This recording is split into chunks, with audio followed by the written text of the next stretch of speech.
তো বিসমিল্লাহ। আমিও আমিও ব্যতিক্রম না, দেখি আমি এক চামচ খাই, দেখি।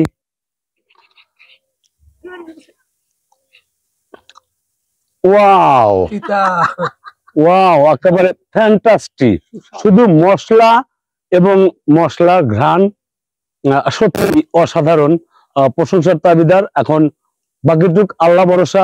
20 কেজি দুধ ছিল অলরেডি, এখন 10 কেজিতে চলে আসছে জাল করতে করতে।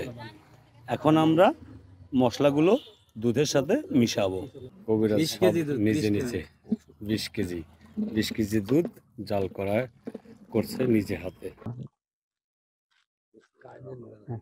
খুব ভালো করে না, অল্প অল্প করে ভাই। হ্যাঁ দাঁড়ান, মাঝখান থেকে এটা শুরু হবে, আস্তে আস্তে পুরা কিনে। হ্যাঁ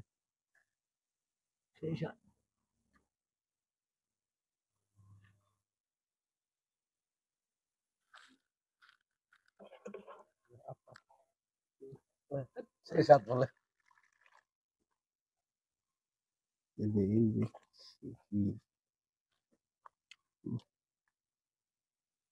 হালুয়াটা ভালো হবে না।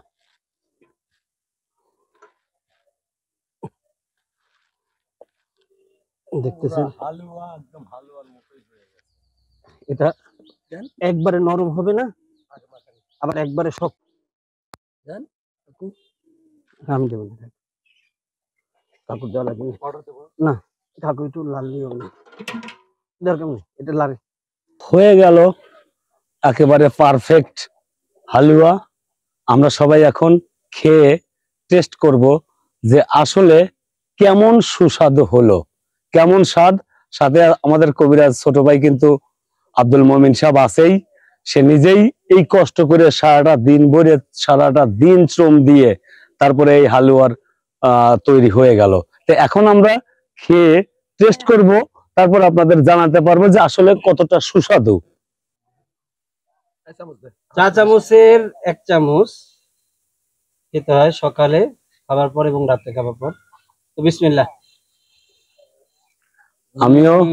আমিও ব্যতিক্রম না, দেখি আমি 1 চামচ খাই, দেখি।